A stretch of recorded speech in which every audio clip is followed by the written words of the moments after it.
video is broadcast on Mark Levin Show channel. Thank you for listening. Please subscribe to the channel. He's here. He's here. Now, broadcasting from the underground command post, deep in the bowels of a hidden bunker, somewhere under the brick and steel of a nondescript building, we've once again made contact with our leader, Mark Levin. Hello, everybody. Mark Levin here. Our number, 877-381-3811, 877-381-3811. Well, they're feeling pretty good in Washington, D.C. today. Democrats and Republicans, members of the House, members of the Senate, President, his staff, they're feeling pretty cool. Because they have the answer to the mass murder that took place in Las Vegas. Ban bump stocks. And so the move is afoot to ban bump stocks. Bump stocks, I mean, most of us who own guns never even heard of bump stocks. And most dealers, as I'm reading, don't even sell bump stocks.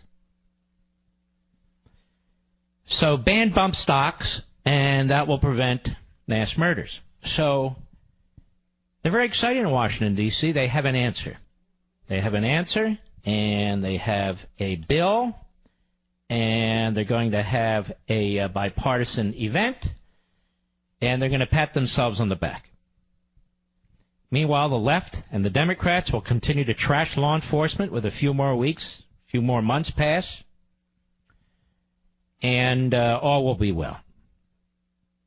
All will be well.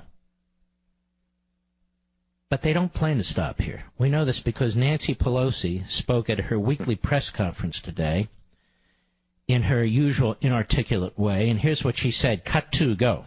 But we can't, that's so what? They're going to say that if you give them bump stock, it's going to be a slippery slope. I certainly hope so. But I don't think bump stock should be a substitute for the background check. Well, there she is in her usual coherence, rationality, reasonableness. If you can make any sense of that, good luck. But I don't think bump stocks should be a substitute for the background check. Bump stocks are not a substitute for the background check. And what background check is she talking about? These people are so ignorant about the current laws that involve weapons today, they make no sense. The problem is millions and millions of people who don't own arms think the same way. Think the same way.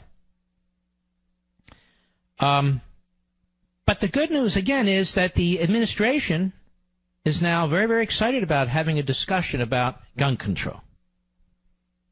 So now we need to have a discussion about gun control. A conversation, I think Kellyanne Conway put it on CNN. Cut 4, go. You see Hillary Clinton, who's out on a book tour talking about herself, not talking about this.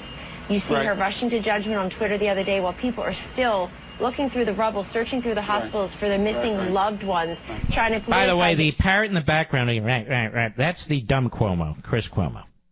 That's the dumbest of the Cuomos, and as a family, the Cuomo family is among the dumbest in the nation, so that's saying something. Go ahead. Guns exactly one time this year. Bernie Sanders, 0 times.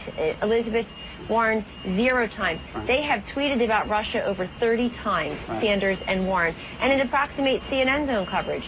Your obsession with Russia has been to the exclusion of this conversation. So I know the high horse cavalry loves to run in, thumping their chests after the tragedies, but let's step back and have a thoughtful conversation about everything that is at play here. The more information all of us can learn about what happened in Las Vegas, the better.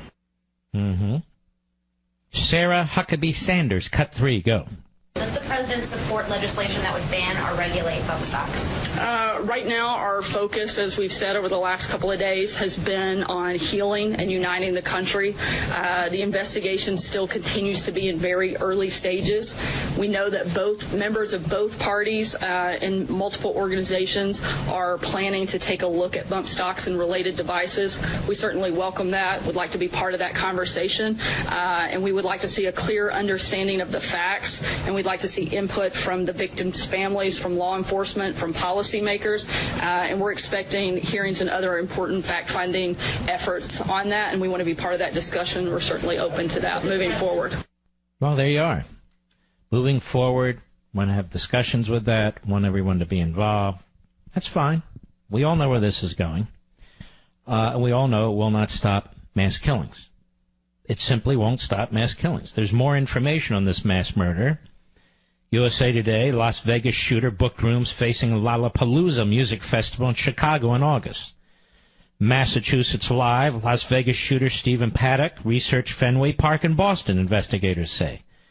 The Associated Press, officials, Vegas shooter intended to escape, may have had accomplices. Las Vegas Review-Journal, Las Vegas strip shooter targeted aviation fuel tank, sources say. He had 1,600 rounds in his car. He had chemicals to make bombs in his car. This was quite the subhuman barbarian. Quite the subhuman barbarian. You know, Mr. Producer, I think the best thing to do would be to outlaw killing. What do you think about that? Great idea? Outlaw murder. Outlaw shooting into crowds. Outlaw shooting an innocent person or innocent people. Why don't we do that? I think we can all agree on this. Outlaw making bombs for the purpose of maiming and killing people. I think we should do that. These seem to me like common sense reforms. A friend of mine sent me an email and says, I have an idea for a new law. And I said, what's that? He said, we should pass a new law that says enforce existing law. That might work. So a term we never heard of before. I'm not even sure if it's a hyphenated term or separate words. Bump. What is it? Bump stock. Bump stock. We will outlaw bump stock and related devices, and all will be well. Now, here's the problem with this.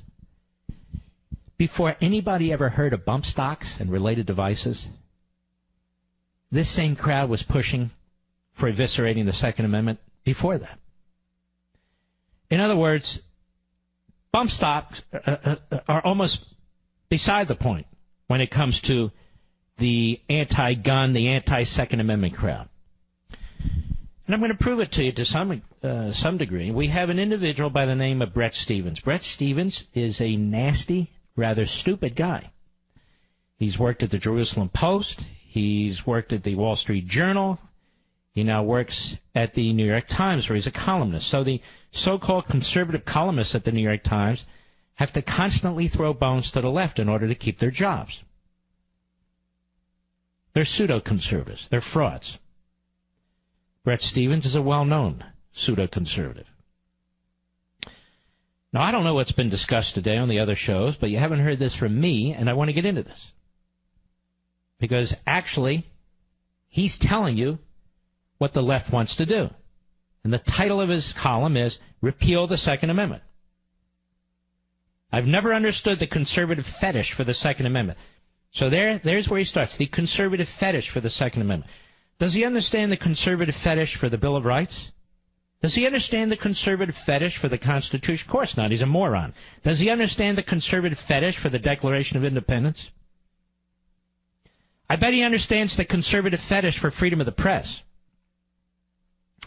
He says, from a law and order standpoint, more guns means more murder. Now, of course, I will address each one of these points shortly. But he's a propagandist. States with higher rates of gun ownership have disproportionately larger numbers of deaths from firearm-related homicides, noted one exhaustive 2013 study in the American Journal of Public Health. Now, this is inaccurate. We'll get to this later. From a personal safety standpoint, more guns means less safety. The FBI counted a total of 268 justifiable homicides by private citizens involving firearms in 2015. That is, felons killed in the course of committing a felony. And you're going to need me to address this, folks, because this version of illiteracy burped up by Bret Stephens will be used by the left repeatedly. So you need to be able to know how to respond to the fallacy that is this column. Yet that same year, he writes, there were 489 unintentional firearm deaths in the United States, according to the Centers for Disease Control. Between 77 and 141 of those killed were children.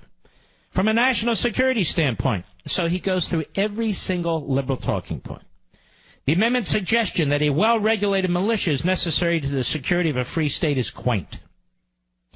The Minutemen that will deter Vladimir Putin and Kim Jong-un are based in missile silos in Minot, North Dakota, not farmhouses in Lexington, Massachusetts. From a personal liberty standpoint, the idea that an armed citizenry is the ultimate check on the ambitious and encroachments of government power is curious. The Whiskey Rebellion of the 1790s, the New York draft riots in 1863, the Coal Miners' Rebellion in 1921, the Brinks robbery of 1981. Does any serious conservative think of these as great moments in Second Amendment activism? I guess he forgot to point out, Mr. Producer, the American Revolution, where many of the weapons the Americans held were obviously private weapons. And now we have the relatively new and now ubiquitous active shooter phenomenon, something that remains extremely rare in the rest of the world. Conservatives often say that the right response to these horrors is to do more on the mental health front. By all accounts, Stephen Paddock would not have raised an eyebrow with a mental health professional before he murdered 58 people in Las Vegas last week. Actually, it was this week. What might have raised a red flag? I'm not the first pundit to point out that if a Mohammed Paddock had purchased dozens of firearms and thousands of rounds of ammunition, and then checked himself into a suite at the Mandalay Bay with direct views to a nearby music festival, somebody at the local FBI field office would have noticed. Really? Remember the slaughter of 13 men and women and one baby yet born at Fort Hood? You remember that, Mr. Producer? Remember all the red flags that the military and the FBI had, and yet nothing was done. And we can go into case after case after case. So in other words, you see, ladies and gentlemen, white potential mass murders can get away with this stuff. Given all this, why do liberals keep losing the gun control debate? Maybe it's because they argue their case badly, and let's face it, in bad faith. Democratic politicians routinely profess their fidelity to the Second Amendment, or rather, a nuanced reading of it, with all the conviction of Barack Obama's support for traditional marriage circa 2008, or with all the conviction of Bret Stephens claiming to be a conservative.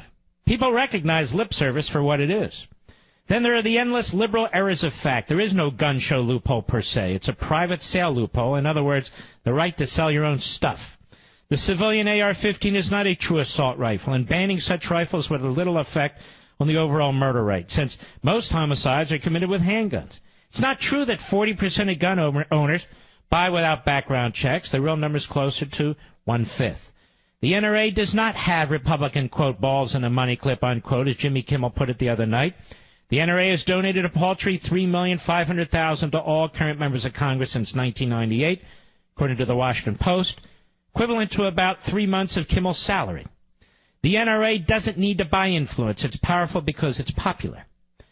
Nor will it do to follow the Australian model of a gun buyback program, which has shown poor results in the United States. It makes little sense in a country awash with hundreds of millions of weapons.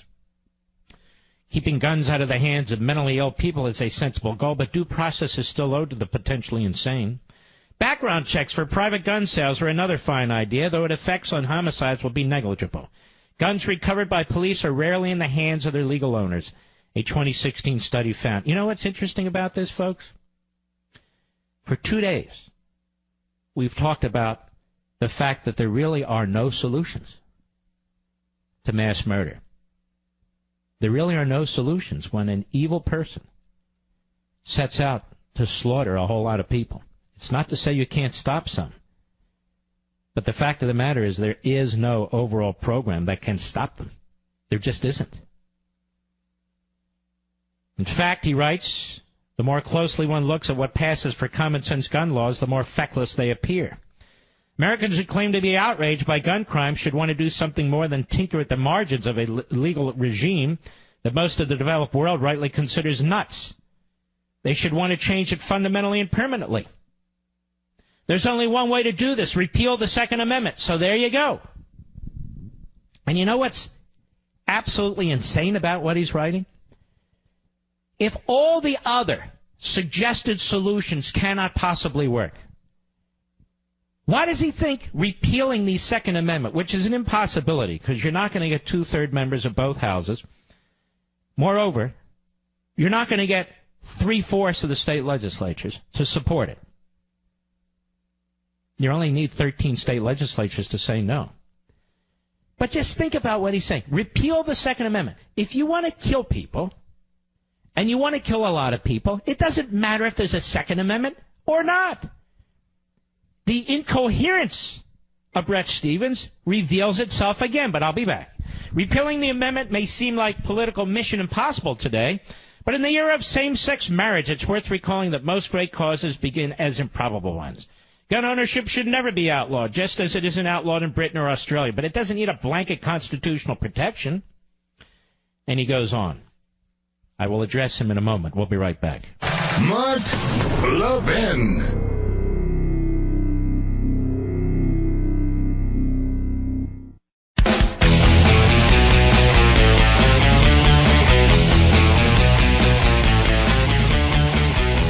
All right, now let's address the house clown over there at the New York Slimes, Bret Stephens, who can't seem to hold down a position. He used to work at the Wall Street Journal. Before that, he used to work at the Jerusalem Post. This line about I've never understood the conservative fetish for the Second Amendment. You know, our friend Chris Pandolfo over at Conservative Review really unravels this guy. And he says Stephens is a fake conservative, and that means he openly gets to make condescending arguments for why the rest of us rubes are too extreme. A fundamental, inalienable right is a fetish. That is ignorant, much like the rest of Stephens' columns. First, he argues that more guns means more murder, citing a 2013 study in the American Journal of Public Health that found states that had higher rates of gun ownership had large numbers of deaths from firearm-related homicides. As David Harsanyi points out at the Federalist, studies like this are misleading. You want to know why? Because they conflate gun homicides and suicides. Two-thirds of weapon killing in this country, we've talked about this now for, 3-4 days in a row? Two-thirds. Suicides. Now, I want to undress the rest of this article, if you'll bear with me. It's important, and you're going to need the information in order to address your liberal friends who are going to wave around the propaganda that the New York Times promotes through Bret Stephens. I'll be right back.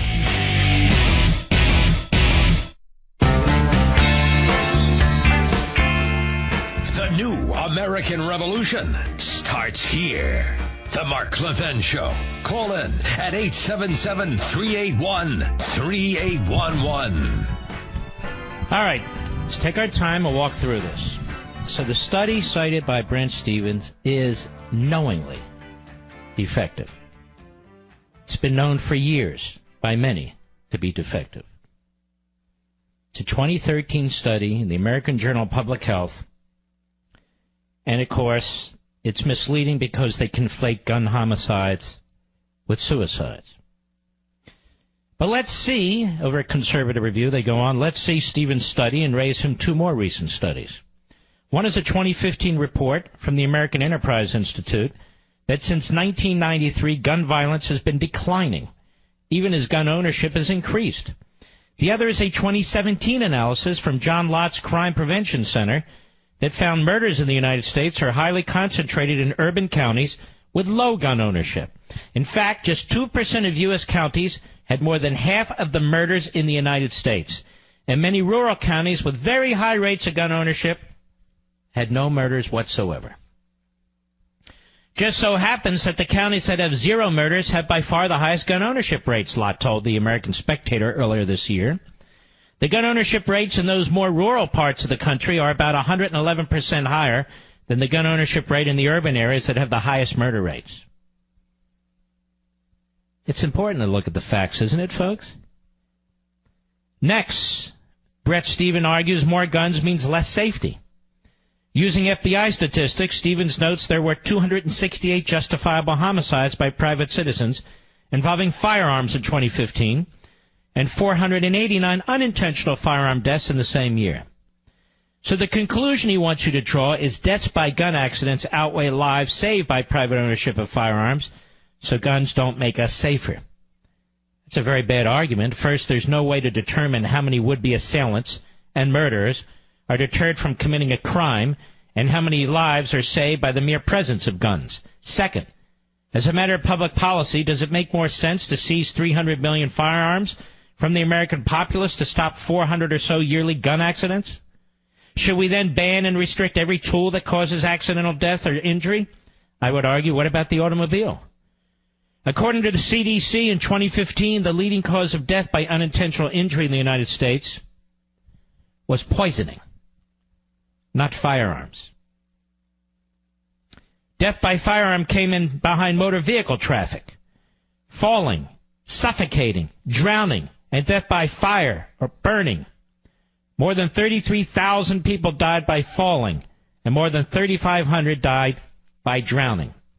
Ought we severely restrict high places and swimming pools to mitigate those accidental deaths? Stevens goes on to dismiss the Second Amendment's prescription for a well-regulated militia as quaint, and to propose that the idea of an armed citizenry to serve as a check on the government abuses is curious. He then castigates liberals for beating around the bush with their arguments for common-sense gun control and goes for the jugular. Repeal the Second Amendment. Comparing what would understandably be an improbable political campaign to other great causes like the legalization of same-sex marriage, Stevens claims gun ownership doesn't need a blanket constitutional protection, and arrogantly dismisses Second Amendment supporters as gun enthusiasts, fantasizing that Red Dawn is the fate that soon awaits us. Of course, missing in Stevens' piece is any discussion of the fundamental natural right to self-defense, from which we derive the right to bear arms. But that gets to the heart of Stevens' arguments, doesn't it? Which is simply that he does not recognize the right to arm oneself as a fundamental natural right. Like all progressives, Stevens rejects the idea of natural rights. Oh, he brings in James Madison at the end to address rebuttals to his piece, but he postulates that confronted with the death toll from gun violence in America, Madison would agree with him. That is, Madison would agree with his point to take the guns, or at least the presumptive right to take them away. Here he demonstrates his ignorance, as he often does. In the American founding's understanding, the right to bear arms is inalienable. It exists outside the Constitution. It is a right that is endowed by God and secured in the Constitution. Stripping the language of the Second Amendment away from the piece of paper it's written on would not remove the natural rights to possess firearms, that is, to self-defense. Attempt to take that right by force and confiscation is, and well, you'll find quite a few Americans in the state Stevens flies over saying, "For my cold, dead hands." If anything, Madison would look at the deaths by gun violence and decry the epidemic of violent crime in American urban counties. He'd be outraged that the American government abdicated its responsibility to secure the right to life of the American people by instituting law and order and stopping crime. Not only does Brett Stevens not have his facts straight, not only is he historically ignorant, not only does he give in to the progressive premise that our rights come from government and not God, but he's also a phony. He's a phony. The last time Brett Stevens tried to write something at least nominally conservative, the liberal audience of the New York Times went into a fury and demanded his firing. It's okay to pander to the liberals at the New York Times, Brett. Just stop pretending to be a conservative. Exactly right. When you really drill down into the statistics and you really look at the human beings they represent, these arguments by the left make no sense. No sense. And the oddity in this piece by Brett Stevens, where he goes through each one of the proposals that have been made over the years, which we've done over the last several days, and demonstrating how they wouldn't solve a damn thing. And he says, well, let's ban guns altogether. In other words, let's repeal the Second Amendment. As if that would be the nirvana that he and the left seek. But don't worry, ladies and gentlemen. Congress is acting, and they're bipartisan. And they're going to act. And they're going to stop a device from being legal that we've never heard of before, most of us. And then that will do away with mass murder. And I told you the other day, and I believe it with all my heart, if this subhuman barbarian didn't have that device, he would have had other devices. Maybe he wouldn't have used weapons like guns at all. Maybe he would have used fertilizer. Maybe he would have used a truck. Maybe he would have used the chemicals that he had gathered in his automobile to slaughter as many human beings as he possibly could. Maybe he would have done all those things. But Washington, ladies and gentlemen, Washington, D.C., has a solution. It's much like health care. Much like health care. Obamacare is going to bring down the rates. Obamacare will allow you to keep your policy if you want to. Obamacare will allow you to keep your doctor if you want to. Hey, it didn't work out. You can't keep your doctor if you want to. The rates have skyrocketed. You couldn't keep the policy you wanted. So what we need now more than ever, ladies and gentlemen, is more government. A single-payer system. That is, national, socialist, government-run health care. And when this bump thingamajig doesn't work, and we find out that there's still mass murderers out there who will kill people, well, then we'll just have to outlaw other stuff. And we had mass murders long before we had this mass murder in Las Vegas. And they didn't use this bump device, did they? They didn't use this bump device. You know, in his own imbecilic way, Brett Stevens points to a fact, which is that in the end, folks, 10 years, 20 years, 50 years from now, the governing elite and the left, the media, academia, Hollywood and the rest, they will figure out a way to eviscerate the Second Amendment, as they have eviscerated so much of the rest of the Constitution. They'll do it in your name. They'll do it in the name of victims. They'll do it in the name of common sense and reform. They'll claim it's in the best interest of the people. And when they do these things, they always promote themselves as compassionate and bipartisan and solving problems. They won't solve a damn thing. All right, Mr. Producer, who do you see as the best caller on our call screen, as I haven't pulled it up yet? Michael in Dallas, the great WBAP. Go. Mark, you're a genius. I've listened to you for years. Never thought I'd get through. Hey. Well, I don't know about that, but you're very kind. Thank you. On the Las Vegas massacre, I was in the military, had a chance to fire automatic weapons, howitzers, and so forth. Have great respect for the weapons and the military and the purpose they're used for. However, what I am really let down and frustrated with is our elected leaders are letting us down. We talk about life, liberty, and the pursuit of happiness. I would argue they're taking away our liberty every time these events happen. What about the people that enjoy using these products for fun or sport or killing hogs or personal defense? Well, I would even go further. Most people, I don't know, do you have weapons? Yeah, I have a few, but... I have weapons. Do you have this device? No. Had you ever heard of this device before? A bump stock? I saw it on a video, Mark, and every person that used it, including young women, had a smile on their face from ear to ear after they tried it. It looks like a novelty, in my opinion. But my point is, okay, so they outlaw it. It's not like it affects you and me. It is a phony effort by politicians, the left, the media, to act like they're doing something that's going to actually save lives. And the result, Mark, is they're taking away the livelihood of the employees, the manufacturers, and the customers of these products that enjoy them for whatever reason. All right, my friend, I appreciate your call.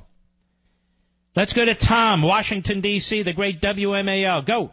Hi, Mark. Yeah, and I'm speaking here as a former police officer, retired military, and an NRA certified instructor. I don't work for the NRA. I'm just certified by them. It's all right. You can have an opinion either way. I'm not worried about it. Pro-Second Amendment than me. However, I'm going to have to disagree with you here. I never heard of this bump stock either, and now that I've learned about it, the point is we have, as you have stated in the previous days, we have severe, very strict regulations on fully automatic weapons. This is one case. We don't need it for self-defense. We don't need fully automatic fire.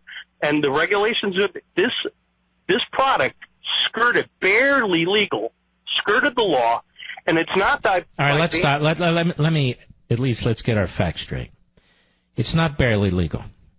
The Treasury Department approved it twice under Barack Obama. You're aware of that, right? No, I was not aware of that. But the thing is... Hold on. Let me just slow you down, because there's a large audience here. This device was approved. The patent for it was approved, and the device was approved by the Bureau over at the Treasury Department under Barack Obama. Why that would be? Because Tom, let me... Well, because it's not an automatic weapon. And technically, the semi-automatic weapon doesn't become an automatic weapon. Now, I don't care about any of that. So what? They outlaw this, something that the vast majority of gun owners don't have. But my question to you is this. Do you really believe this guy, if this guy had a more thorough background check, that if this guy had a limitation on guns he could buy to 3, if this guy had if his guns had a capacity of 6, 7, 8 rounds, that if he didn't have this bump stock, do you really believe this guy wouldn't have gone on his mission to slaughter as many human beings as possible? No, but listen to me, please. That's not the point, and it would not have prevented the thing from happening. But I listened. I watched the video, and I listened to this.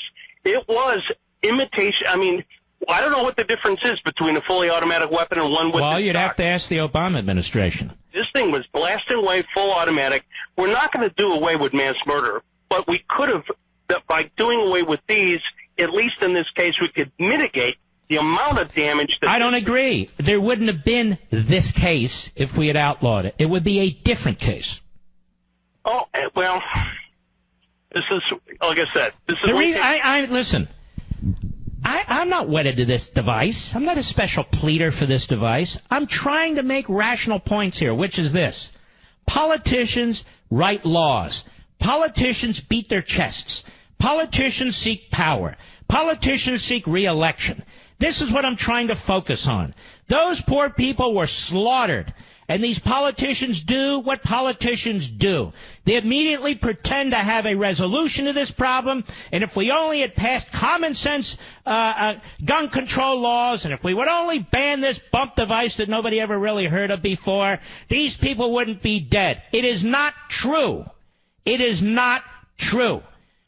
Go ahead. In that regard, I agree with you in that regard. And the biggest danger is what the discussion starts, and there's two things the Democrats like to do. They like to demagogue, but a lot of things what they'll do is they start slipping in amendments, slipping in things to a gun law that are egregious and really have nothing to do with the issue. Well, Nancy Pelosi already said this is the beginning of a process. To ensure that the bill does not pass so that they can demonize Republicans knowing full well. All right, now you're getting into the politics of it. What I'm trying to explain, what I want my audience to understand is, whatever they do in terms of this bump stock, there will be future mass murders. Outlawing this won't prevent it. They will use other devices and other methods. I want to remind the people that on 9/11, there were no bump stocks. In fact, there were no rifles, there were no pistols, there were no automatic weapons, there were no semi-automatic weapons. There were hijackers who took over planes and slaughtered people. We'll be right back. Mark Levin.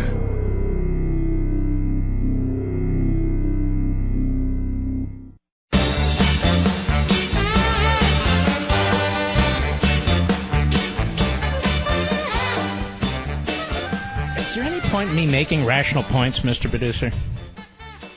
It's like they're throwing us a bone. We're the dogs, they throw us a bone. And we're supposed to dance and be excited. A friend of mine who is a combat veteran, wonderful man, he writes, the bump stock was invented to make it easier for a person with arm and shoulder problems to shoot more easily. If banned, they are very easy to make yourself, and bump fire, quote-unquote, is easy to accomplish by wrapping your finger through your belt loop while pulling the trigger and using forward pressure to the handguard. In other words, he's saying you can do it with your own belt. It's stupid to ban this thing. It'll serve absolutely no purpose. And yet, ladies and gentlemen, I don't know if I'm the only host in America. I'm probably one of a few who find this to be ridiculous. What I don't find ridiculous is that this barbarian subhuman slaughtered all these beautiful, wonderful human beings. But here they throw us a bone and want you to think that this will stop the next evil nut job. And, of course, it won't stop anyone from doing anything. You know, the turmoil that takes place in this country, whether it's the debt, whether it's the border, whether it's Obamacare, whether it's the Second Amendment and so forth, it's troubling. And when you look all over the world, Iran, North Korea, what China's up to and Russia's up to, look at the geopolitical situation. Look at the cultural and social situation. We can't control these things, but you can control your finances. You can control your assets, thereby controlling your future. Gold has survived financial devastation, wars, currency failures throughout centuries. It's better to gain peace of mind now than look back and wish you did. For a limited time, Goldline is offering price protection for 3 months on orders as low as $2,500. It's an amazing special from Goldline. You can call them right now, 877-365-COIN. Be sure to read their important risk information to be sure that buying gold is right for you. Again, 877-365-COIN, 877-365-COIN. I want to repeat, I'm no special pleader for the bump stock. I don't give a damn about the bump stock. What I am saying is, this fan dance that's going on with these politicians isn't going to solve a thing. Not a thing. I'll be right back.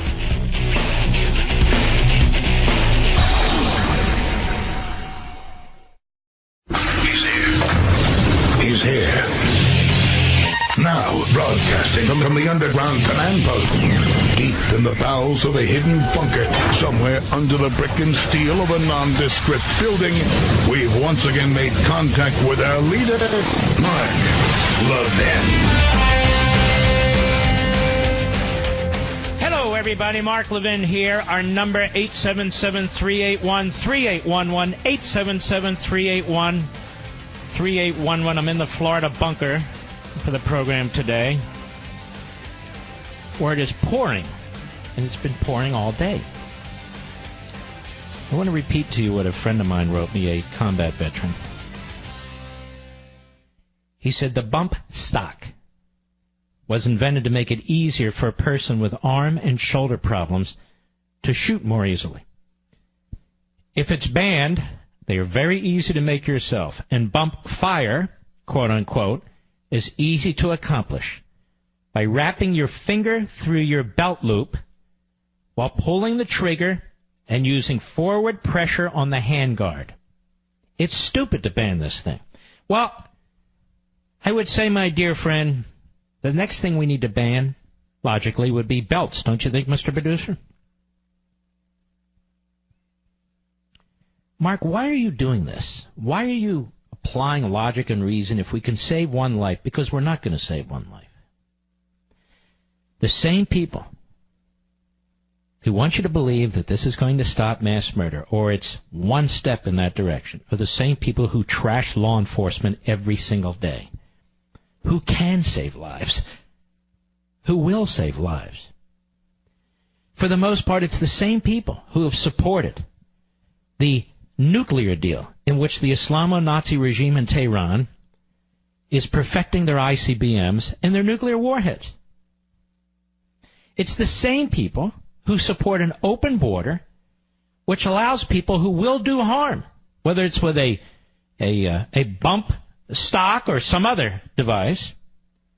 Not all, of course, but some for sure, who oppose securing the border to prevent some of these people from getting into this country and doing harm.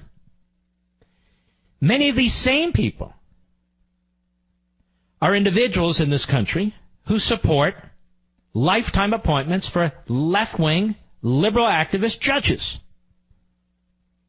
who are soft on crime. And this is what I'm trying to expose. The problem we have is with evil people.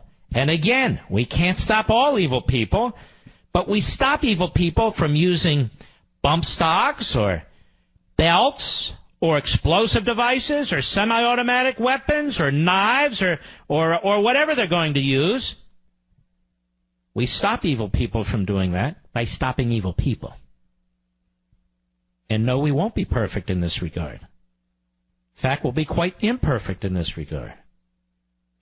But the same people who want to outlaw bump stocks, and go at it. Have a blast. Go at it. Do what you think you need to do. The same people who want to outlaw bump stocks are many of the same people who allow evil people in this society into this society, or attack the blue line that protects us from these evil people, or promote to the judiciary leftists who do not believe in true order when it comes to the law. This is exactly what I'm trying to point out. And that's the sad fact. And then you have situations like this barbarian subhuman where the police would not have had any reason to stop him in advance of this because they didn't know what he was capable of. Nor would the bump stock have stopped him because he was already prepared with explosives in his own car. So there are just some cases that are hard cases. I want to move on to a few other things. Very interesting over at Politico, a left-wing news site. But I have to mention this site from time to time because people leak to this site, or they speak to this site. As President Donald Trump calls on the Senate Intelligence Committee to investigate so-called fake news, the panel's Republican chairman said today that his investigation into Russian electoral meddling could ultimately discredit some news outlets' reporting. Intelligence Committee Chairman Richard Burr stopped short of endorsing Trump's Thursday morning call for a congressional investigation of the media, but Burr did predict that the final product of his panel's bipartisan inquiry into Moscow's disruption of the 2016 election would illustrate factual errors in some media reports on the issue.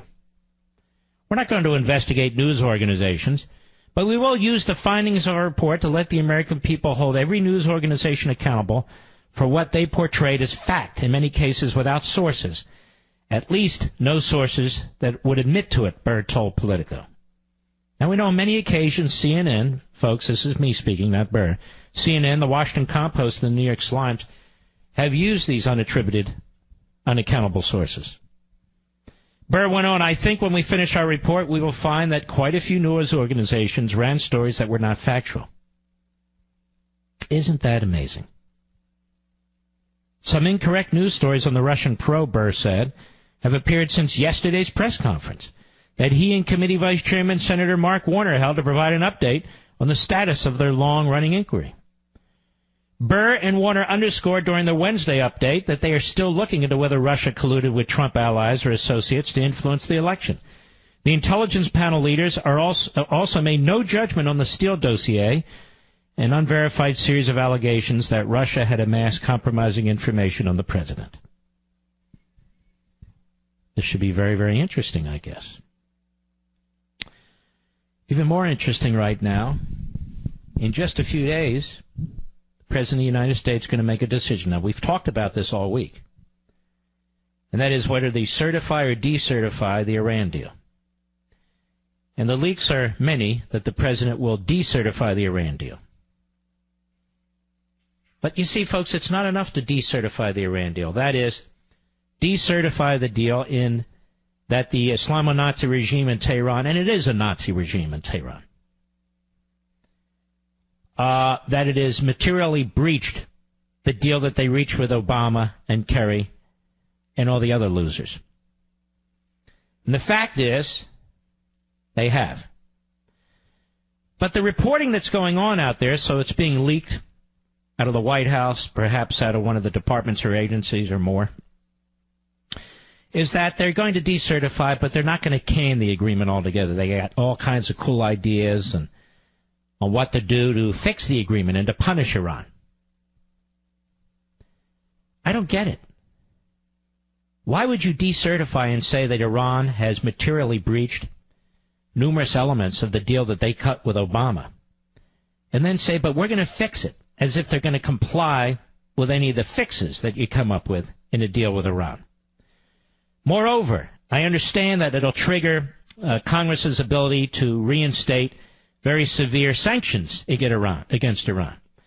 But if you decertify the deal with Iran and you withdraw from it, you abrogate it, which is exactly what should occur, nothing stops Congress from imposing very, very severe sanctions on Iran. Nothing stops American businesses from stopping to do business with Iran. Nothing stops the Department of State from working its will, if you will, with foreign entities, our allies in Europe and elsewhere, to stop doing business with Iran. Nothing stops us from doing all the things we need to do to eliminate that regime, to overthrow that regime, without firing a shot. Without firing a shot, as Reagan did with the Soviets.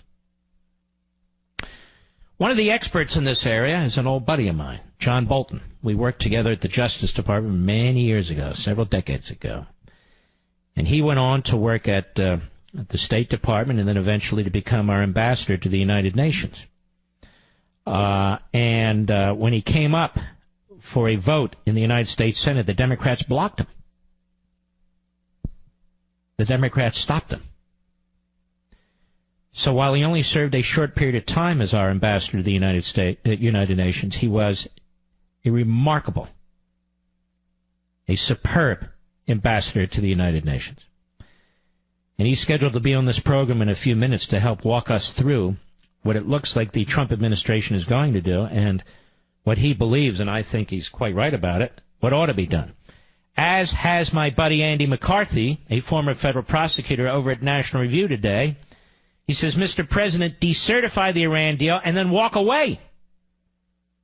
The question's not whether President Trump should decertify Obama's farcical Iran nuclear deal. Of course he should. Indeed, he must. Even if we set common sense to the side, federal law requires it. Instead, there are two questions. Why has President Trump recertified the deal? Not once, but twice. And what should Trump do after finally decertifying? He says it's time to walk away. I'll be right back. Mark Levin.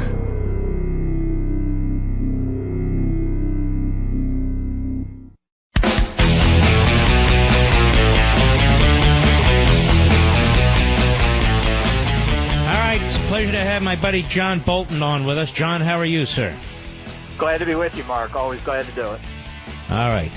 Decertify, not decertify, and then what? Tell the American people.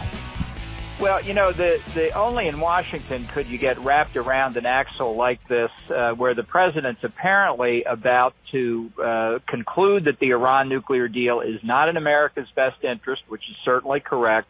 He's his aides are recommending he not certify to that effect to Congress, and that's correct too. But they want him to stay in the deal. This is, it's illogical, it's internally contradictory, it's really in some respects the worst of both worlds. The clean way to do this is not only not to certify under this Corker-Cardin legislation that the deal is not in our interest, but to do what he said in the campaign and get out of the deal entirely. That is a form of political and moral leadership that will make it clear to the rest of the world we do not accept that Iran will ever have deliverable nuclear weapons. You know, Andy McCarthy writes today, he says, why do we continue to accept betrayal by the Iranians and act like that somehow this can be managed or somehow we can reform it?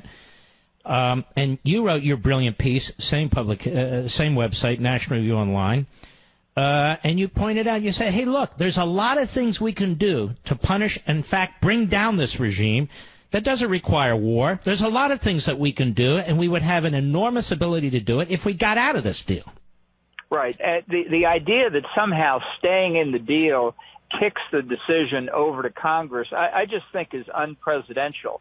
And so you ask yourself, why would anybody come up with such a too cute by half ideas, don't say the deal's in America's national interest, but stay in the deal, I think it's because the deal supporters know how strongly the president feels about how bad the deal is. So they're trying to desperately find some way to stay in the deal, hope they can survive through the Trump administration, and then revive it. Look, the Iranians have never had any intention of giving up their pursuit of deliverable nuclear weapons. People talk about whether the deal's verifiable. You know, the Iranians in over 2 years now have never allowed the International Atomic Energy Agency to look at the military facilities where the design work on the bomb, the explosive work that's critical to detonating a nuclear weapon are taking place. The International Atomic Energy Agency is confined to investigating the sites that have already been declared, that are already publicly known. This is like a drunk looking for his keys under a light post because the light's clearer there. Of course, the Iranians are not going to cheat in the full visible reign of the international inspectors. And we can only guess at what they're doing with North Korea. We know this. Iran is a rich country that wants nuclear weapons technology. North Korea is a poor country that has nuclear weapons technology. Is this hard to figure out what's happening? You know, John, as I listen to you and as I read on this subject, what's amazing to me is Iran signed the deal because Iran knew even if they complied with every syllable of the deal, they would have nukes in 10 years. Yeah, and they'll have nukes before that. Look, the deal was front-end loaded with benefits for Iran. Its responsibilities are all at the back end. But if the U.S. pulls out of this deal, we can still impose heavy economic burdens because they're not going to buy any U.S. products if the sanctions go back into effect. And they know that staying in the deal is good for them because their concessions on the nuclear program at the front end were trivial and easily reversible. The head of their program said a few weeks ago that if they pulled out of the deal, they could resume their uranium enrichment program at pre-deal levels in 5 days. So they didn't give up anything of significance. What concerns me, though, and the administration is putting out its position to various reporters and so forth. I'm looking at my friend Eli Lake's piece today in Bloomberg. This kind of tells you where they're coming from, right? I mean, we're going to decertify, and then we're going to have all these, we're going to put all these pressures on Iran and on Iranian businesses, on our businesses and so forth, but they're not going to abrogate the deal. Is there anybody close to the president? Is there anybody in any of these departments at the top level who support pulling out of the deal? I'm not aware of any. I tried to see the president to urge that position. I didn't make it. I've asked again today to see him. I don't know what will happen there. But honestly, if the president were really given the full picture, I can't imagine he would be prepared to say, I think this deal is harmful to the United States, but I'm going to stay in it. What possible logic is there? If you want to put pressure on Iran, get out of the deal, state your position clearly. As Paul Laxalt said back in the Reagan years to Ferdinand Marcos in the Philippines, urging him to resign, he said, cut and cut cleanly. We're not cutting cleanly here. We're taking a butter knife to this deal, and the Iranians will take full advantage of that. And the Iranians, since this deal has been signed, have been giving enormous sums of money to Hezbollah, to Hamas, as it tries to further upset that region and focuses on Israel. It's toppled Yemen. It is working with the Syrian regime in order to kill allies of ours, and it is doing all these things, whether it's in this deal or not, which demonstrate their provocation and their desire to do what? To go to war, to expand their power, to expand terrorism and so forth. Is that another reason to get out of this deal? Sure. Look, this is the way they're behaving before they have deliverable nuclear weapons. All the things that you just said. Imagine what their behavior will be once they get that capability. It was fundamental to Obama's logic that if only he could convince the Iranians that the oppressive United States didn't have a hostile intent toward the Ayatollah's regime, that they'd say, oh, well, in that case, we don't need nuclear weapons. You can say that's a naive view on Obama's part. You can say whatever you want about it. The Iranians took him to the cleaners, and Trump is absolutely right. I believe this is the worst diplomatic deal in American history, and the notion that the president is being advised to stay in it, it's just appalling. Look, we've had 3 straight administrations for 25 straight years have failed to deal with the Iranian nuclear weapons program effectively. By the way, failed to deal with the North Korean nuclear weapons program effectively either. And unfortunately, though, the bill will come due in the Trump administration when they will likely get that capability unless he stops it. And it's a hard road, but if you fail to get out of the nuclear deal entirely, if you don't break cleanly, if you get lost in the Washington bureaucracy, you're never going to be able to mount the kind of pressure on Iran that's necessary. John Bolton, I appreciate it. Very, very well said. You take care of yourself, and we'll be right back.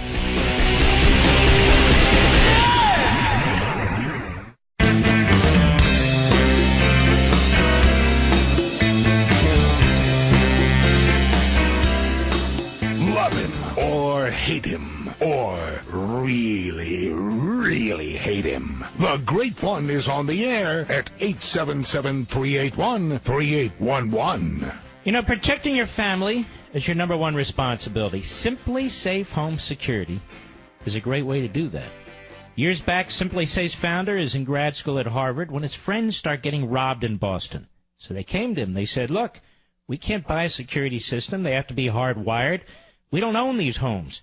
There's a 3-year contract. Home security is extremely expensive. What should we do? So he thinks, says, okay, there's got to be a better way. And you know what he does? He invents something for them. He invents Simply Safe. Simply Safe is a totally wireless security system. It's top shelf, complete security with 24/7 alarm monitoring and police dispatch. And with Simply Safe, there are no contracts or hidden fees. You're never locked to the company because Simply Safe's popularity has soared since then. They're protecting 2 million people now. Check out Simply Safe, and you'll get 10% off at simplysafemark.com. Or if you want your home protected even sooner, like tonight, you can visit Best Buy. You can buy Simply Safe there. But 10% off your home security system at simplysafemark.com. That's simplysafemark.com. If you don't have a home security system, now is the time to get one, not after the fact. If you have a home security system and you feel you're overpaying and it's not doing exactly what you want, go to simplysafemark.com. Okay, check it out, simplysafemark.com. Yes, I have simplysafemark.com too. Imagine that. Imagine that. All right, let's take some calls. I'm pulling it up. Here we go. Let's see here. Bump stock. James, Denver, Colorado, KNUS. Go. Hey, Mark. The question was asked, what on earth could be the reasoning or a good reason for staying in this deal? And the only thing that I could even fathom is that if we're almost certain that they're going to break the terms of the deal and we stay in the deal, then we have the advantage of having multilateral action taken against them as opposed to the U.S. pulling out and then us taking unilateral action. But the Europeans, whether we're in this deal or out of this deal, they'll either oppose Iran getting nukes because, you know, they're in the crosshairs too, or they won't, whether we're in this deal or not. And yet under this deal, sir, the Europeans are trading with them freely, as are we. You there?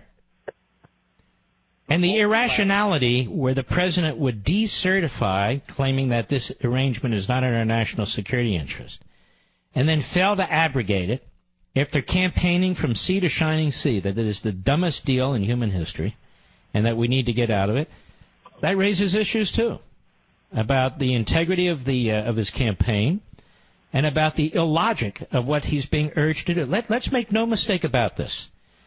If he decertifies and then comes up with some pablum about, but we're going to call the Iranian Guard terrorists and we're going to we're going to withhold finances from them, but the other part of the regime can get them and so forth. Let's not play games. What that means is he's really not decertifying, in my view. He is, it's certification light, and it'll be the third time he's done it. But to answer your question, if we pull out, we will have the ability to do all kinds of things to destroy that regime economically, covertly, with intelligence and other activities, which is exactly what we were doing. Being in this agreement, unfortunately, we are incapable of doing that. Yeah, I'm just wondering if somewhere somebody's thinking that we're better off not doing it unilaterally and having some kind Well, you of already said that, and what I answered, look, whether suicide is by the individual or by done unilaterally or by group, it's still suicide, isn't it? Sure. Okay, well, that's the bottom line. Do we want the Iranians to get nukes? No. Just answer my question. No, we don't. Well, under this deal, they're going to get nukes. And the amazing thing is, under the deal, they're going to get nukes, but it's still not good enough. They want nukes faster. They want them before the deal ends. Now, why do you think that is? I'll tell you why that is. Because they're afraid that we will have a president, whether it's this president or maybe some future president, who will put his or her foot down and say, we're out of this deal. This is an enemy. They keep threatening to destroy us. They're getting nuclear weapons, and we're going to destroy them first. You know, the funny thing is, I've been saying for months, our next war, and I don't want war, okay? But our next war will not be with North Korea, in my view. I could be wrong, so be it. Our next war is going to be with Iran if we don't get out of this deal. Because we know Iran with long-range ICBMs with nuclear warheads means that Iran can blackmail the United States forevermore. And they will. And as much as I despise North Korea and the fascist who runs that regime, Iran has demonstrated that it will conquer other countries, that it will expand its borders at the cost of other societies, that it will push terrorism, that it will kill American soldiers. And Iran has done all those things, right? I agree with everything. It's just so hard to fathom what all these generals are thinking. Well, you know, Lincoln had to get rid of a few generals in order to win the Civil War, didn't he? It's true. Yeah. I'm not impressed. Everybody's so impressed with Mattis. Is there something he's done that impresses you as a Secretary of Defense? I mean, he seems like he's been a pretty dogged guy, and dogged at what? I mean, he carries an air of. I didn't ask you about the psychological aspects of his position, and I didn't ask you about his resume. What has he done? No, I mean. All right, sir. Thank you for your call. Neither can I. I mean, our Defense Department, our Pentagon, our military is in desperate need of far more financing than they're getting even from this administration. I don't hear Mattis talking about that. Instead, I hear him going on about transgender soldiers, and I hear him going on about yes, we should maintain this deal. I'm not aware of any major breach before the president even makes a decision. Stuff like that. I don't find this particularly impressive. I don't mean to swim against the tide, but if I have to swim against the tide, so be it. Jim, Elmsford, New York, the great WABC. Go. It's great to be able to talk with you, Mark. I've been listening to you for years and love your program. Thank you, sir. You're welcome.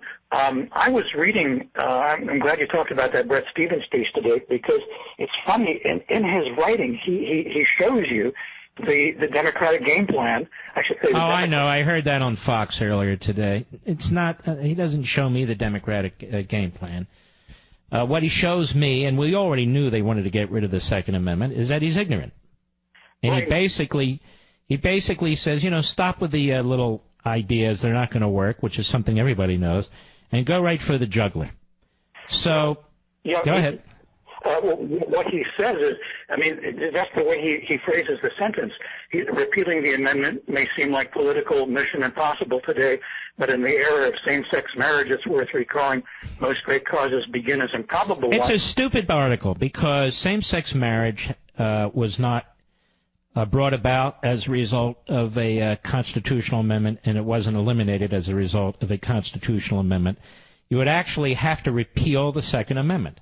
That requires 2/3 of both houses of Congress making a proposal, and it requires 38 state legislatures, either through convention or the legislatures, repealing it. And so that takes, 13 states to say no. 13 states will say no. So it's a stupid idea. They're not going to repeal the Second Amendment. Not through the amendment process. They will destroy the Second Amendment the way they always do, through some judicial activism by the Supreme Court that rewrites the Constitution on the fly. Exactly. And Gorsuch is no guarantee as a 5-4 Scalia vote on that issue. No, I think Gorsuch is very solid. The problem is we don't have a 5-4 Supreme Court, and even if we did, we won't have a 5-4 Supreme Court forever. So the Second Amendment is something that the left has wanted to destroy for a long time. Big chunks of the First Amendment, separation of powers. The 10th Amendment they've essentially read out of the Constitution, except, of course, when they're unconstitutionally violating the Constitution with their sanctuary cities and all the rest. But I appreciate your call, my friend. Very, very interesting point. Let's see. We're getting a lot of good people calling. I want to thank you very, very much. These are tough issues. Very tough issues. Sean, Austin, Texas, Sirius Satellite, go. Hey, Mark, here's my opinion. The bottom line is this. I mean, you can make whatever argument you want, but at the end of the day, when you have regimes that claim things like, for example, Kim Jong-un or the North Korean regime says, as soon as we get a nuclear weapon, we're going to nuke the United States. Okay, well, you have the Iranians say, as soon as we get a nuclear weapon, we're going to wipe Israel off the map. The bottom line is you don't talk to The Iranians didn't say as soon as we get a nuclear weapon, we're going to wipe Israel off the map. They said we're going to wipe Israel off the map. The Iranians didn't say as soon as we get a nuclear weapon, we're going to attack the United States. The Iranians have said death to America.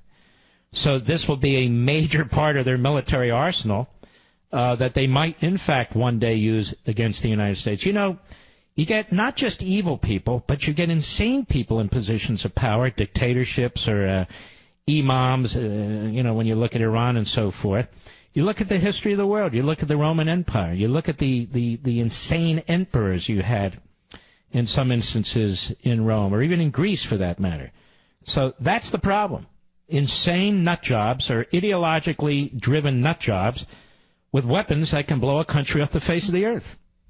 Fair enough, but my point is this.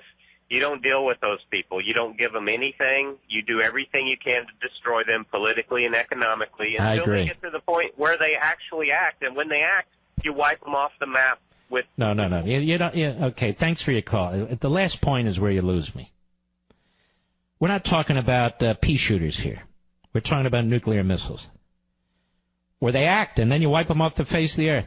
This is another thing I don't understand. Why do we have to wait for the Iranians to have nuclear missiles in missile silos, nuclear missiles aimed at the United States? Why do we have to wait for that time to occur in order to take out this regime? I'm quite serious about this.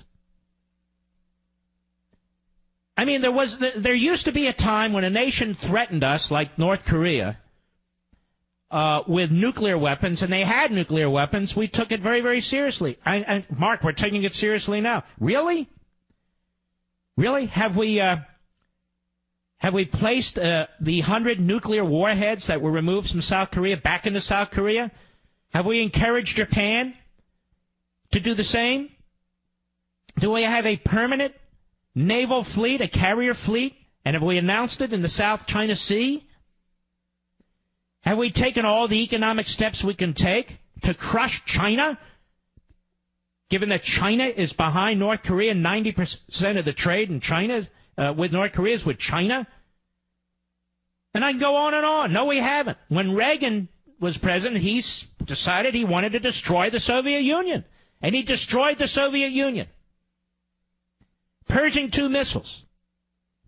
Pershing 2 missiles. He wanted to update our missiles, place them in Germany. Given what Russia, that is the Soviet Union, had done, he was opposed at home. He was opposed in Germany by the people of Germany. Helmut Kohl agreed, and that's exactly what he did. Moreover, the Trident MX missile. Congress fought him. He shut down the government in order to get funding for that. And I could go on and on and on. Do you see that kind of urgency, that kind of willpower? Instead, we have generals who, I don't know, Mattis. I'm not aware of any breach. You're not aware of any breach. You're not General Helen Keller, are you? And you get this guy Dunford up there, the head of the Joint Chiefs of Staff. Same thing. If these are the best generals we can find, now one's a retired general, of course, then we need to find new generals. And I'm quite serious about this. If you don't see the Iranians as a mortal threat, and the Iranians every day violating the deal, and you're the head of the Defense Department, you're the Secretary of Defense, then we need a new Secretary of Defense. If you're the head of the Joint Chiefs and you draw the same conclusion, well, you should be doing something else. I'll be right back. Mark Levin.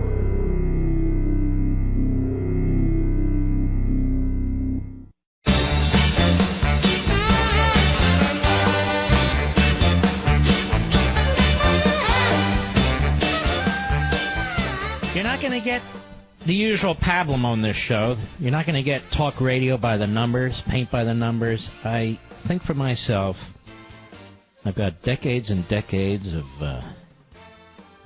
writing and thinking about these issues, and I don't allow one website or one commentator or one emailer or one book to chase me in one direction or another. And so the flock may go off in one direction and I may go off in another direction. Not because I'm trying to be provocative or unique. It's because I am who I am, to quote Popeye. And so I look at this Iranian deal and what appears to be coming, and I hope I'm wrong, looks like a mess. Now, they'll be beating their chests about how tough they're being, but if you don't get out of the deal, you're not being tough at all. And the problem is the Iranians will continue what the Iranians are doing. If you want to have every imaginable option on the table, you need to get out of this deal. I'm also not playing games with the bump stock. I know what it is. I don't have one. I don't want one. I don't particularly like them. We saw what it's capable of doing in the hands of an evil person, but that's the point. It's in the hands of an evil person. And the voices, even before what took place in Las Vegas was fully over, where they're pushing gun control, gun control, gun control. Now, they've settled on the bump stock, but that's not where this is going to end. Same people who trash the cops, law and order, support liberal judges, keep talking about criminal justice reform, letting criminals out of prison. It's that crowd. Did you notice that big IRS-shaped target? Oh, yeah, the IRS put it there on you when you couldn't pay your tax bill and filed an extension. You figured you have the cash by now, right? Well, you don't. Extension is about to expire. Got a couple choices. Do nothing, wait for the IRS to come knocking. Bad choice. The IRS is a brutal collection agency. They can garnish your wages, they can levy your bank account, even close down your business. The smarter choice is calling my friends at Optima Tax Relief. Tell them you're ready to put your IRS drama behind you. No one knows IRS ins and outs better than Optima's tax experts, which explains how they've resolved over $500 million in tax debt for their clients. They're A-plus rated with the Better Business Bureau. You know what that means? It means they have the highest grade. You can't get any higher than A-plus. Getting your life back starts the moment you call Optima for your free consultation.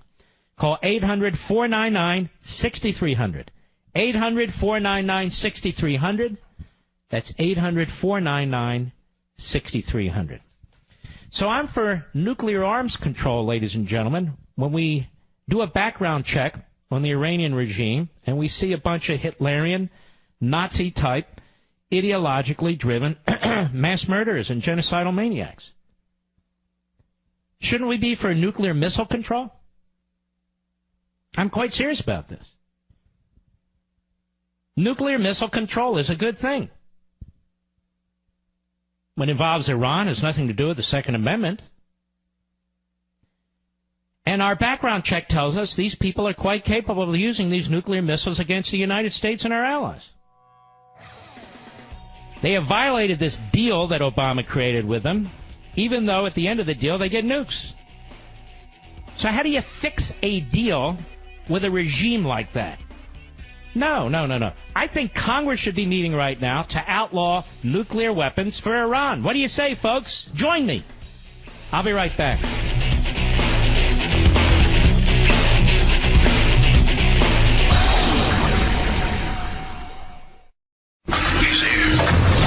He's here. Now, broadcasting from the underground command post, deep in the bowels of a hidden bunker, somewhere under the brick and steel of a nondescript building, we've once again made contact with our leader, Mark Levin. Hello, everybody. Mark Levin here. Our number, 877-381-3811, 877-381-3811. All right. You know, our phone line has been loaded since I came on the air. Seems only fair with these major issues out there that we take some of the calls and see what you're thinking. Larry, Evansville, Indiana, the great WGBF. Go. Thank you very much for taking my call. You if I could say one thing about this Iran deal, and that would be to President Trump when it comes 15th of October, will the real President Trump please stand up concerning what he said during his campaign and what he's doing now? I went in the Air Force during the Vietnam War, didn't retire till 1994. I saw what happened when all those things were happening. I saw the gutting of the military start actually under Bush 41, continued under, and until Clinton was sworn in. I saw the light. I retired in 1994, put my paperwork in a year before. What's going to happen here, Mark, is that if President Trump continues to listen to his Chairman, Joint Chiefs of Staff, the Secretary of State, and anybody else that's telling him to stay in this deal, and I'll use some of Trump's language, not to use bad words, but President Trump, it makes about as much sense as putting shoes on a dead horse. Mm-hmm. It's still going to be dead after you put the shoes on it. I have great-grandchildren now that in 10 years would stand the highest probability of having to fight a war because of what President Obama did, and that was this. He took Iran, that was virtually on their knees because of the conditions that we were putting them under, put them back on their feet, gave them over $150 billion to continue. To me, that was aiding and abetting the enemy. I agree. It is the worst single act of a president of the United States against his own country that I can even think of. All he did was aid them and abet them and somehow make it quasi-legal with his signature. You were right. I have to blame guys like Bob Corker and McConnell and the Republican majority, a significant majority in the Senate, who let him get away with this and didn't force it through the treaty process. And I spent a lot of time talking about it at the time. You're exactly right. And what's going to happen is I have a great-grandchild now, and that 15 years will be 18 years old. Mm-hmm. Well, look, we all have kids, or many of us have kids. I have a granddaughter and a grandson on the way. And I'm making the point over and over again. If we don't address Iran now, our kids and grandkids, and in your case, great-grandkids, they're going to have to go to war to stop this. Because Iran, I mean, to have these institutionalized terrorists, if you will, that have successfully taken over a nation, and it's a big country with a lot of people. I mean, people need to remember it. We're talking about Persians, and Persians have a grand history. And they've also had a history of literature, of learning, of knowledge, and so forth and so on. So you get these throwbacks who take over this country and now have taken it over with an iron fist. And the problem is, when you have these throwbacks with these missiles who keep threatening, death to America, I don't know if I'm president of the United States. I take it seriously, and I tell my generals, generals who are serious about this sort of stuff, I tell my generals, I need you to give me options on the table, short of war, where I can take this regime out. Exactly. And you know as well as I do, Mark, that I'm not going to get down to the machinations of all the things here. But when you get above 05 and into the 06 ranks, which is colonel and for 1-star generals and above, you cannot, no matter what anybody says, you cannot take the politics out of the officer. You certainly can't today. I mean, the fact is our generals are more political than I can ever remember. Take a look at post-Kosovo. Mm-hmm. Our Supreme Commander, Allied Commander over there then, who was a general and then wound up pushing a lot of Democrat policies after that. I've seen it. I've seen it happen in the military. And if the proper actions, which are the actions you're espousing on your program tonight, are not taken, our nation stands at the highest probability of entering into a regional and very possibly a global nuclear. I believe if this doesn't come to an end at some point soon, then that will be our next war with Iran. Larry, thank you for your service very much. I appreciate it. Let's go to North Hollywood, California, on the Mark Levin app. Kevin, go. Yes. Hey, Mark. Hey, Kev. How are you, baby? Okay. I want to say thanks to you, I actually moved from being quite a leftist to kind of center/right, and I even did a piece called "Why I Left the Left" in the City Watch LA. But there's something I wanted to take to task about with the gun issue, and that is with the whole bump stock thing. I mean, it may not really do any good if it's banned, but like you were saying, if I may, you don't even care about it. You don't even use it, knowing that. So it's not going to affect you or your friends. So why do you even care if it's banned, if it could potentially save lives? In my own life, I don't own a bump stock. I never heard of the damn thing. What I'm trying to say is, you say, why not ban it? It might save lives. What I'm trying to say to you is, if this thing did not exist, and this guy wanted to commit mass murder, he would still commit mass murder. Our mass murders before this subhuman barbarian did not involve bump stocks. And if you outlaw bump stock, I just finished saying to you, and I would counter and ask you about this. If you wrap your finger through your belt loop while pulling the trigger and using forward pressure on the handguard, it has exactly the same effect. So if we can save one life by outlawing belts, would you support that? Okay, here is my counterpoint on that. The bump stock, its use, its utility. I don't care if they outlaw it or not. I'm saying if somebody wants to slaughter 60, 70, 1,000 people, they're going to do it. Or they're at least going to try and do it. But our greatest line of defense is backing the cops, backing detectives, trying to secure the border, keeping bad people in prison, appointing serious people as judges, not ideologues of the left, because that way you take bad people to the extent you find them and catch them and get them off the streets. It's not perfect. We know it's not perfect. But it is the best chance of preventing somebody from killing somebody. Because if you outlaw the bump stock, you're not going to outlaw the buckle and the belt. You're not going to outlaw these chemicals that are used every day, including fertilizer, that can be used to blow up, federal buildings. So you can outlaw to your heart's desire. But if you have these sickos out there, people who want to slaughter people, and our best line of defense is, as I say, getting them off the street, or in other cases, protecting yourself with your own weapon. This is going to not just continue. There's no way to stop it, but it's going to get worse. The biggest problem we have right now, as an example, you talk about this mass murder case. Mass murders in the United States, as a statistical matter, are a fraction of the murders that take place in this country. 2/3 of deaths as a result of guns are self-inflicted, suicide. The other third are primarily young men killing young men. Not with bump stocks, with handguns. With handguns, not with rifles. And a significant number of those young men killing young men are young black men killing young black men.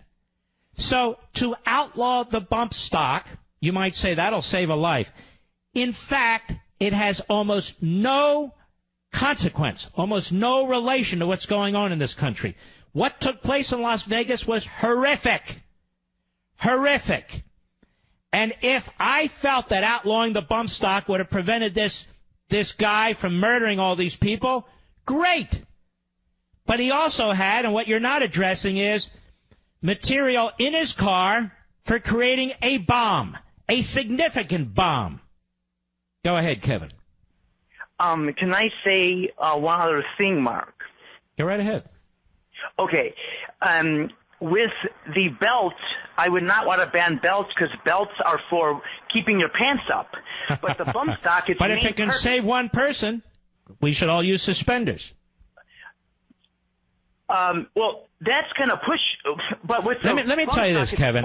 My heart is where your heart is. Okay. My heart is where your heart is.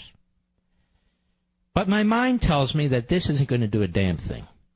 And so when we focus on things that aren't going to do a damn thing, we don't focus on things that might help. You see my point? And also, when you have so many people who run immediately to the ramparts pushing gun control, they weren't talking about outlawing the bump stock until they heard about the bump stock like the rest of us. They were talking about more background checks. They were talking about, limiting guns. They were talking about all these things that would have absolutely no consequence whatsoever. None. Well, then why not just legalize flamethrowers and tanks and everything? If killers are still going to kill, why not legalize everything? Well, that's a good point, because states have the power, because the truth is states are not covered by the Second Amendment under the Constitution. States have the power to outlaw them. Right, and I think they should also have the power to outlaw a bump stock because... Well, they are going to outlaw bump stocks. In fact, even though you can get, at least theoretically, an automatic weapon as opposed to a semi-automatic weapon through the federal approval process, and it's quite arduous, some states have outlawed automatic weapons altogether. So federal law doesn't even apply. States have outlawed automatic weapons altogether, a handful of states. Are you for that? Am I for that? No, I'm not. Why? All right, thanks for your call. I don't know how many more times I can talk about this. How many people have been slaughtered with automatic weapons? The overwhelming vast majority of American people are killed with a handgun. A handgun. You want to keep outlawing things? You going to outlaw handguns next? What are you going to do? Outlaw 40 calibers? 45 calibers? What are you going to do? Why? We can follow this to its logical extreme. So, Mark, people should own nuclear weapons? No, I don't think people should own nuclear weapons. I have no problem with states outlawing people owning nuclear weapons. It doesn't bother me in the least. I'm just pointing out the bump stock, outlawing the bump stock, it's going to make the politicians feel good. It's going to make Kevin feel good. It's going to make a lot of people feel good. And it'll be a temporary feel good. Because it's not going to stop a mass murder. All mass murderers prior to this time did not use a bump stock. This guy was conniving. He was premeditated. The sheriff has now said he believes he had an accomplice. He had staked out other locations. He thought he would get away, perhaps to blow up or kill people in other ways in other places. His car was filled with with bomb-making chemicals. Just pointing it out. Kurt, Kansas City, Missouri, the great KCMO. Go. Hi, Mark. I want to thank you for taking my call, and I'm a really big fan. I appreciate it. You bet. Thank you, sir. I think that what we have in this country is not a gun problem, but a human problem. And although I think that, the bump stocks, I agree with the callers who have called in and expressed their opinion that we should get rid of these things. I agree, but I also agree with you that in the grand scheme of things, it's really not going to change that much. And I think what we need to address is the human side of it and the cultural side of it. I'd like to echo a point that another host from your CRTV made the other day, Gavin McInnes. And for all of your listeners, I'd strongly recommend subscribing to CRTV. I watch it every day, and I learn so much, so I want to thank you for that. Thank you. But, and thank you.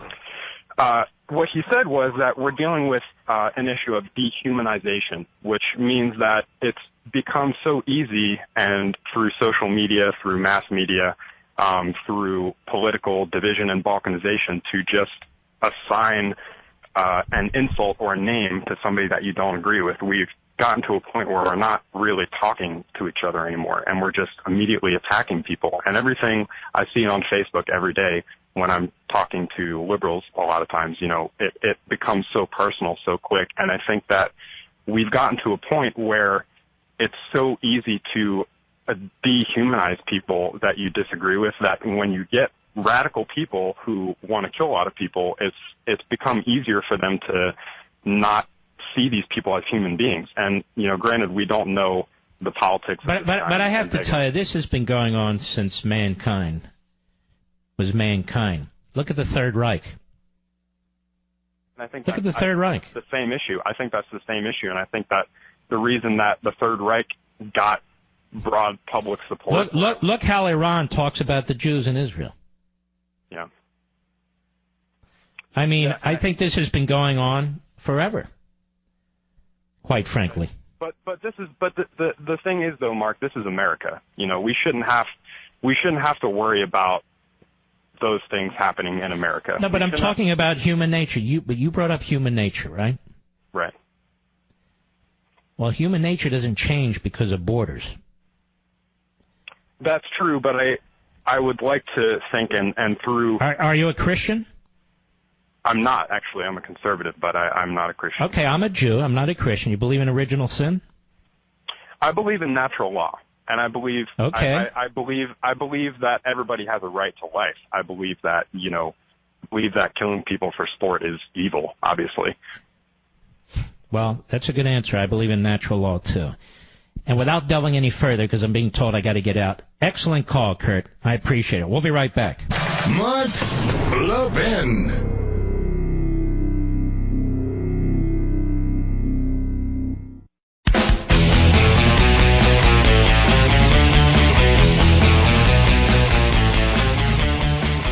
Ad infinitum. We always get these arguments. So, you play with blowtorches, bazookas? Well, I could do it the other way around, too. Call something a gun, it could be banned. Going to ban water pistols? What are you going to ban? Everything? Where does that end? I didn't say they couldn't ban bump stocks.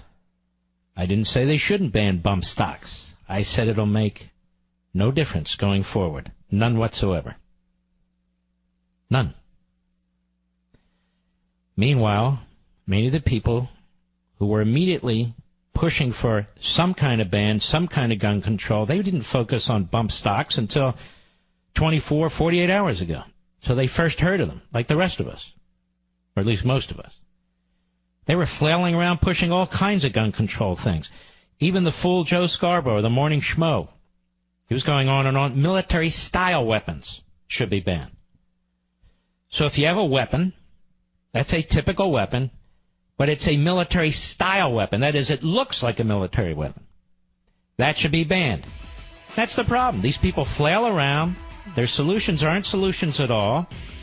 And these issues continue to bleed the country.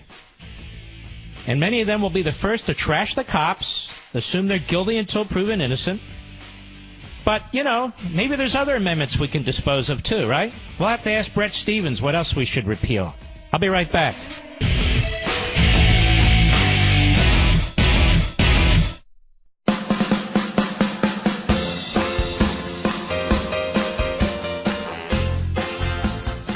It's your daily adult dosage of the Constitution. The Mark Levin Show. Call him now at 877-381-3811. My buddy Kyle Cox, he's the owner of Houston-based Blindster.com. He's helping his city recover from the ravages of Harvey. A portion of every purchase from Blindster.com, that's blindster.com, goes to the city of Houston's Hurricane Harvey Relief Fund. Kyle will give you a great deal on custom blinds, shades, or shutters while you help the folks in Houston at the same time.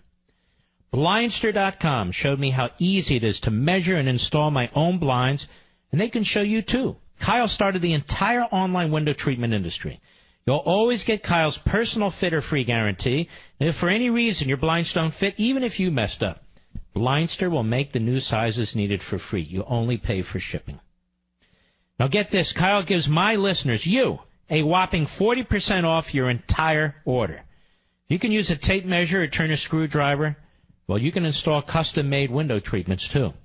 Enter promo code MARK at checkout for 40% off your entire order while helping the people of Houston at the same time. That's Blindster.com, blindster.com, promo code MARK. It's a wonderful, wonderful service, a wonderful, wonderful product, quite frankly. I know. I've used it, and I have it. Let's see. Josh, Houston, Texas, Sirius Satellite. Speaking of Houston, how are you, sir? I'm doing very well, Mark. Thank you for taking my call. You bet. First, I'd like to say thank you for everything that you do. You're an inspiration to us. And I'm a firearms trainer as well as an EMT, and our hearts go out to everybody that in my circles to what happened in Vegas. We wish we could have been there to do something. Yeah. First thing I'd like to say is that fully automatic firearms have been regulated since the 1930s through the National Firearms Act, 1934. And since the 1980s, they've actually been restricted. No more can be made, so they're a completely closed circle. The only ones that are left are tens of thousands of dollars, and like you've mentioned, waiting periods and all the other fun stuff. So the 1934 Firearms Act listed that a machine gun is something that you pull the trigger with one action, and multiple rounds can be fired, and semi-auto is one round for every action of the trigger. And the bump stock, basically, as you said, is a glorified belt loop. It allows a semi-auto firearm to function in some sort of way like a fully automatic firearm, but by the letter of the law, that hasn't changed since the 30s, it's still a semi-automatic firearm. It's just being fired very fast. And by the way, it was held as such, again, by the Obama administration. Exactly. And they've ruled on it actually several times, and that was the ATF in 2010 that made that ruling. And so the new law that Feinstein's introduced, I read it today, says that basically any combination of items that can be made to make a semi-automatic firearm fire faster is illegal under this idea. So basically any sort of aftermarket triggers, or there's, some world-class shooters out there that can fire really fast. I'm a pretty fast shot myself. Am I not allowed to fire at a certain rate of fire? I mean, these guns are capable of that, but, they're limited to a point. But it's completely unbelievable where they're going with this. The other part is that these progressives have mandated and gotten away from so much of the social fabric of America, and they've degraded our moral ideas, and yet they laugh at those, and then yet they come to us with these laws and expect us to legislate morality. I'll take you one step further. When Antifa, this violent Marxist anarchist organization, was being violent and doing the things that Antifa does, did you notice how long it took liberals in the media to comment on it? Did you notice how it took even longer for them to criticize it? Same with members of the Democrat Party. Here you have people actually involved in horrible acts of violence, and most of them sat on their mouths. You're absolutely right. I mean, the Berkeley stuff, there were people that were assaulted, hit in the back of the head, bleeding, burned, all these things. You didn't hear a word about it in the media. All you heard was because some guy was speaking that everybody had to go crazy. And then, they don't say anything, like you just said, until the federal government lists parts of Antifa as a terrorist organization. And let me bring this up, and I keep bringing it up, so the backbenchers will repeat it tomorrow. We have this Iran deal with these nuclear weapons. Can you imagine a president of the United States entering into an arrangement, bypassing the treaty clause of the Constitution, in which $150 billion is made available to a terrorist regime, a state terrorist regime that has killed American soldiers, a state terrorist regime that has said it wants to destroy America, death to America, money which will be used to enhance their ICBM capacity and their nuclear warhead capacity, intercontinental ballistic missiles, long-range missiles, so they can strike the United States? Now, I ask you this. Why isn't there a vote on the floor of the Senate, on the floor of the House today, which says we need to prevent Iran from getting nuclear missiles and ICBMs that can destroy America? Meanwhile, many of these same people who are going to vote to ban the this device are many of the same politicians who were strongly supportive of that deal in Obama. I'm just trying to put things in context when we're talking about human life. There isn't a context for these people. They constantly move the goalposts. It's purely agenda driven. I don't really even understand what the Obama administration wanted to gain out of the Iran deal, because it gave Iran everything that they could have wanted, and it basically barred us from going to these off-limits places and investigating them like we could have done had that not happened. Yeah, like their military bases. Yeah, exactly. I mean, we can't even go in there, which is completely ironic and moronic. There's no understanding behind any of this on a logical, actual, factual basis. All right, my friend. Thank you for your call. Again, I'm not a special pleader for bump stocks. Prior to 2 days ago, I didn't know what a bump stock was. I'm just trying to bring some reality to this, folks, because people get caught up in the hysterics of politics, the media. People want to be part of that. It wasn't until 48 hours ago that they were even talking about bump stocks on Capitol Hill because they didn't know what they were. Then we found out, thanks to CNS.com, that bump stocks were approved by the ATF during the Obama administration, not once but twice. And they ruled that it was not an automatic weapon, that it mimicked an automatic weapon. I'm just giving you the facts. And I'm saying that this man who used the bump stock, if he hadn't had bump stock, he would have done something else. That's clear by what was in his car. If you want to outlaw bump stocks, they'll outlaw bump stocks. But it's not going to have a perceptible consequence. I mean, the guy already used the bump stocks. And so somebody will use something else next time. And prior to Las Vegas, a bump stock wasn't used in any of the mass murders. The vast majority of murder in this country occurs with handguns. The vast majority of deaths as a result of guns are suicides. And so it's important to put things in perspective. I don't want to put evil in perspective. Evil is evil. There's no perspective for evil. And what this subhuman barbarian did to those people in Las Vegas is unimaginable. Is unimaginable. But yet again, we give people a pass here, these leftists, these Democrats, these members of the media and so forth. They're on top of cops immediately. They're accusing them of all kinds of things. They're guilty until proven innocent. Now they're called heroes, or they're ignored altogether by the media. How do they turn on a dime like that? Because we allow them to turn on a dime like that. That's how. All right. Norman, Albany, New York, the great WGY. Go. Hello, Mark. How are you? Can you hear me well? I hear you great. Thank you, sir. All right. Fantastic. I'm an NRA member.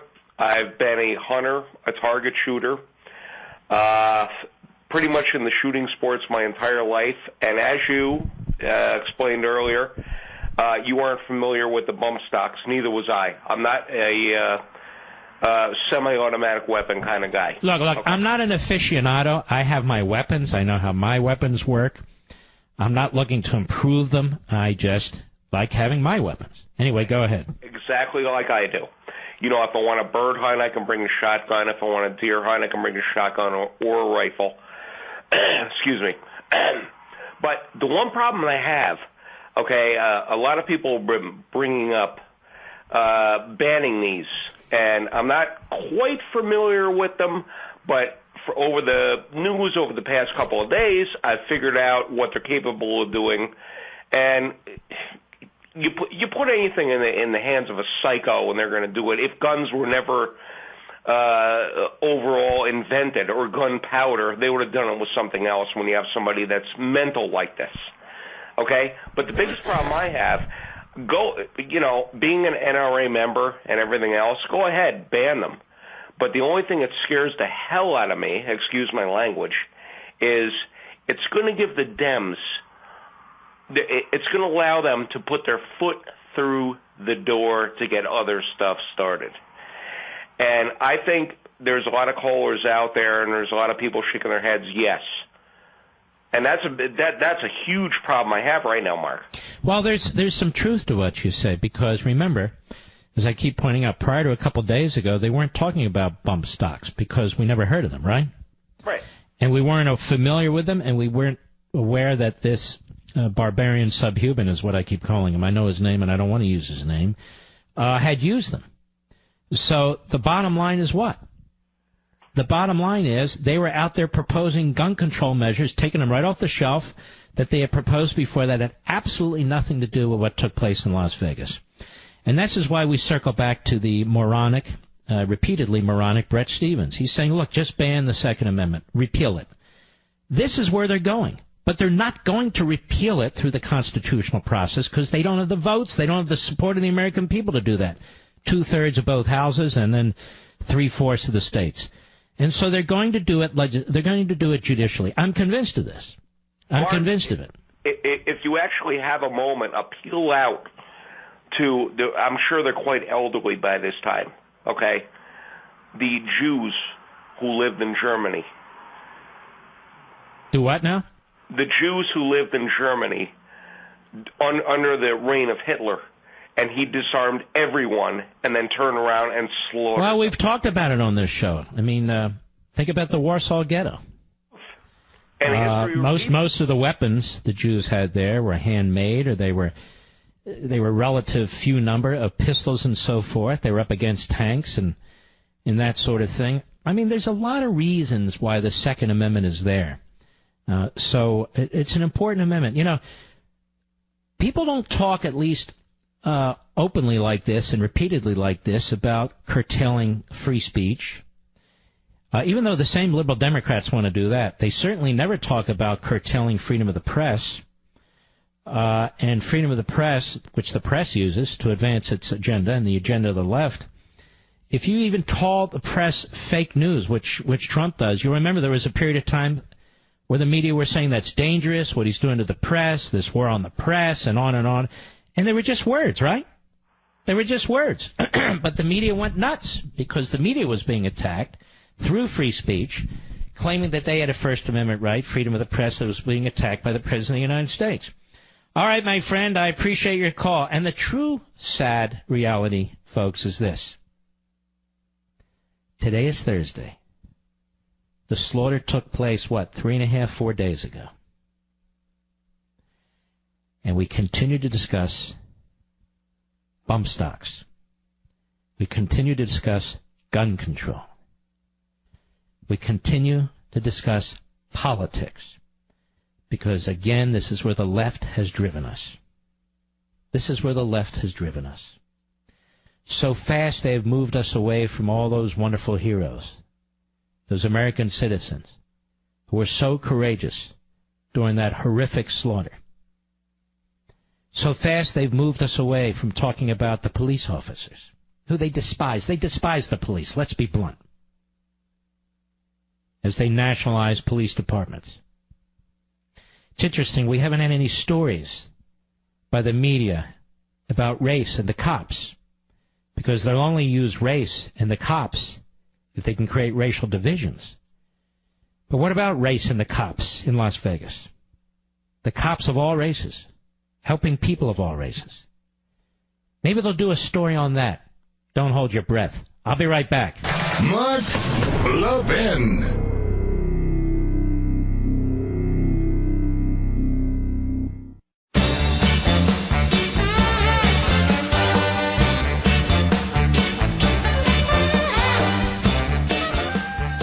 Great news, ladies and gentlemen. Chamonix has extended their crazy Genucel warehouse clearance sale. If you call them right now, you can get double your order of Genucel for free.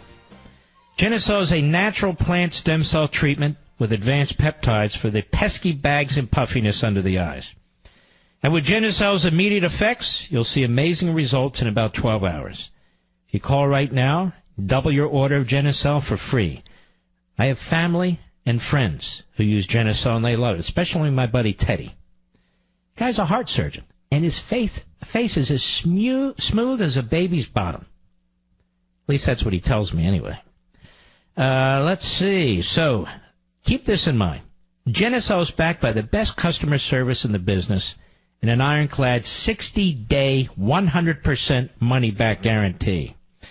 But I'm not finished. Call now and you'll get a 2-month supply of the legendary Deep Firming Serum, also free. Call in the next 20 minutes and get a free 2-month supply of Esotique RF, Chamonix's most popular wrinkle treatment, for free. That's your 4th free gift. Call 800-SKIN-604, 800-SKIN-604, or go to Genucel.com. Double your Genucel order. Get the deep firming serum and Esotique free while supplies last. Order now. And shipping's also free. By my count, that's 5 free gifts. Okay? 800-SKIN-604, 800-SKIN-604. Let me tell you, if you've been thinking about it, now's the time to jump in. Genucel. I tell you, my family, my friends love it. 800-SKIN-604. All right. Let us continue as we wrap up. Trying to get as many callers as I can because people have been wanting to talk about this all week long. Andrew, Wichita, Kansas, the great KNSS. Go. Hi. I just wanted to say your last couple of callers, I think they hit the nail on the head, especially the caller who said the Democrats are trying to get their foot in the door with the bump stock ban. I think the only thing the bump stock does is it increases the rate of fire, the effective rate of fire with a semi-automatic firearm. Well, that's a big deal, increasing the rate of fire. Otherwise, this guy wouldn't have used it. Correct. But my only point is, fine. If it never existed, he would have done something else. Right, exactly. But my fear is they're going to continue with that rate of fire since they could get their foot in the door with it. And what's to stop them from saying just semi-automatic is too much? Because a semi-automatic firearm is just as deadly as... Look, it's conceivable. It's definitely conceivable. That's where the Democrats want to go. They want to abolish the Second Amendment if they can. And they want to abolish it not through repealing it, like that nitwit said from the New York Slimes. They will abolish it not through a constitutional amendment. They will abolish it by judicial fiat. That day is coming. All right, Andrew, I appreciate your call. Bonnie, San Francisco, we don't have a lot of time. KSFO, go. Mark, thanks for having me. Great. Quick. When was the Second Amendment, when was that, what was the reason for that? Why was it there? What's the main reason? To protect civilians from too much government, right? Well, there's a lot of reasons for the Second Amendment. First of all, it's a natural law right. That is, you have a right to defend yourself, whether there's a constitution or not. So you have the right to pay attention. You asked me a question. I know you meant it to be rhetorical, but I'm educating you. Unalienable right. You have a right to protect yourself. You have a right to protect yourself from an individual, a group of individuals, even a government. And I'm not saying you should overthrow the American government. I'm talking to you about the Second Amendment. You know what? I may address this a little bit more next week in the context of natural law. We salute all you heroes out there. We're out of time. God bless each and every one of you. Be well.